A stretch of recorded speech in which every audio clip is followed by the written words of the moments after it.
I appreciate everybody who has followed me through this little journey down to Mexico from Portland. My journey is about to end. It's time for me to come home. I still have an apartment that I'm paying for there. This trip was a test to see if I could live in Puerto Vallarta. Excuse me. Thirsty. Yes, I can live in Puerto Vallarta. I totally can live in Puerto Vallarta. But what I need to do is settle my affairs at home. My lease is coming up. And I also need to have less expectations about money I don't have. I assumed that when I got to Mexico, why I would assume this, I have no idea. But I assumed that as soon as I got to Mexico, my Amazon KDP book business would just take off. And magically, I would be making at least $1,000 a month. It's kind of, I really need $1,500 a month to live comfortably here in Puerto Vallarta. Puerto Vallarta is kind of expensive. Inflation has gone up all over the world. It's not just in the US, it's gone up here too.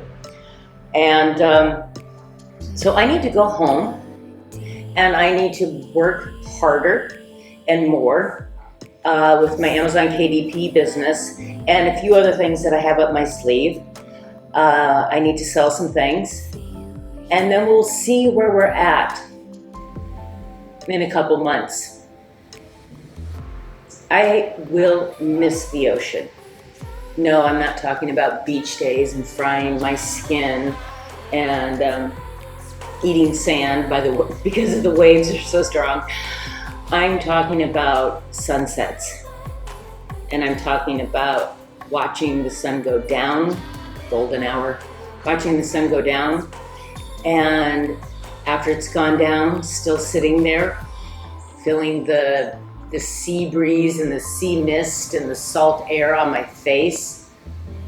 Something very grounding about that I love. I could do that every single night, every single evening. I will miss Manchez, AKA Bobo, the dog that I wrote the book about, the children's book. I will miss him so much. And I worry about his future. I worry about him. But because of the circumstances in which he lives and the people that call themselves his owner, there's nothing I can do to save him. I can't steal him. I can't take him away. He's in his comfort zone, even though he lives in fear nonstop. And it's really, really sad. Last time I saw him, either someone had kicked the shit out of his leg, threw a rock at his leg, or he had been attacked. His leg was mangled. And I think it was just really sore, and hopefully it doesn't get infected. But the kid that lived next door to me, I will miss those kids too. The kid that lived next door to me, Angelo, is probably one of the most outstanding teenage boys I've ever met. It's a really good heart, really good heart. He's the one that would wash and bathe Manchez, and he put a collar on him. And together we would buy dog food and water bowls and make sure that, they had water and food. And I bought flea and tick stuff to spray on him after he got his bath to try to get rid of some of those. I think it's just the reality of the dogs that live down here.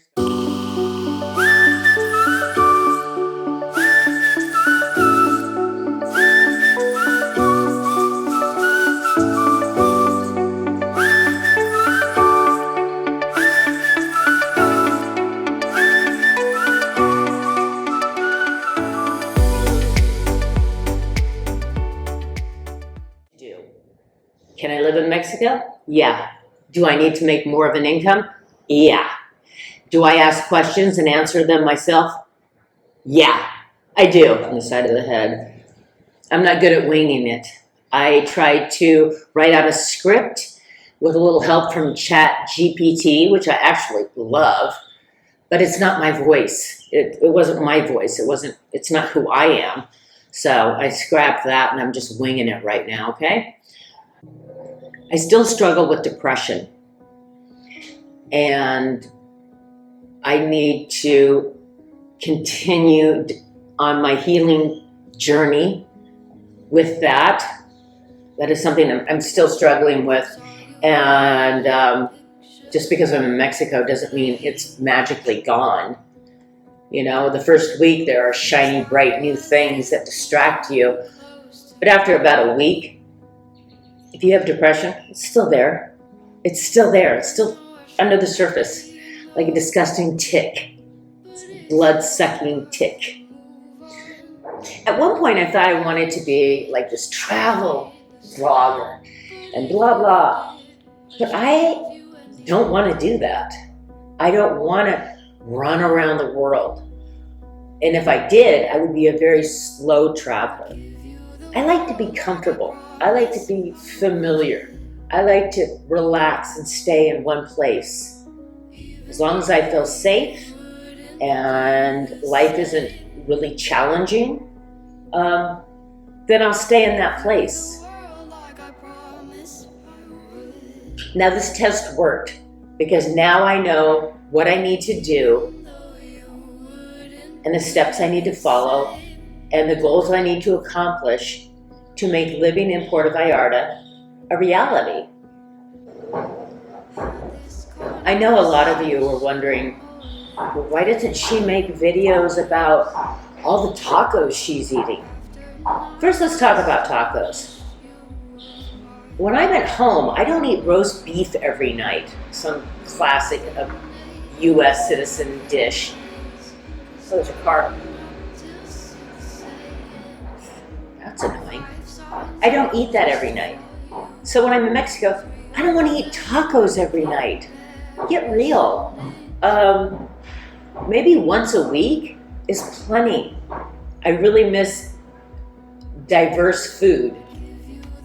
I have been able to make my smoothies and with spinach and berries, but frozen berries are very expensive here. Apparently they're imported. I didn't know that. I assumed they grew berries in Mexico. Why not? But they don't. So I'm ready to have some pho. Big time. God, I want some pho. I wanted to do some more adventure, sort of touristy things to vlog about. I wanted to do the horse ride through, I don't know, the mountains in a canyon. But I can't film that plus enjoy it. I'm not, the van wives. There's not two of me. There's just one of me. And so I didn't do that. I didn't do anything that required getting into a boat because I have fears and I don't want to get in a boat. And with all the news about orcas attacking boats, I'm not going to be a victim.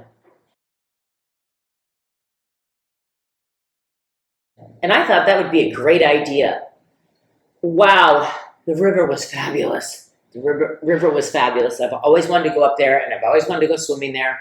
I just didn't want to go with a drunk, homophobic, misogynist, anybody. And that's exactly what he was. So there's crazy, crazy people down here. Pause. The guy from Portland lived across the street from me. He's headed back to Portland. Man, drama all the way. Drama in the neighborhood, people throwing rocks at him. It was just like one thing after another with this guy. Pause.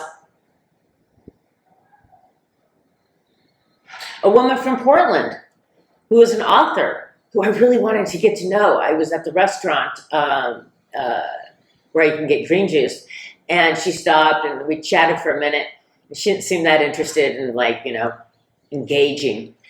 But there's a lot of single females down here from the Pacific Northwest and Canada who are making it, who are doing it.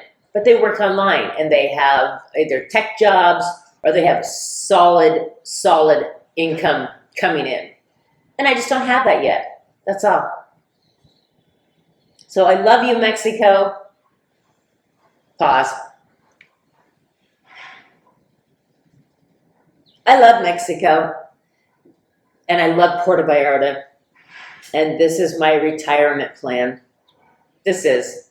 I just need to come home and do some housekeeping. That's all. Just do some housekeeping. And I'll be back. God, I love it here. I love it here.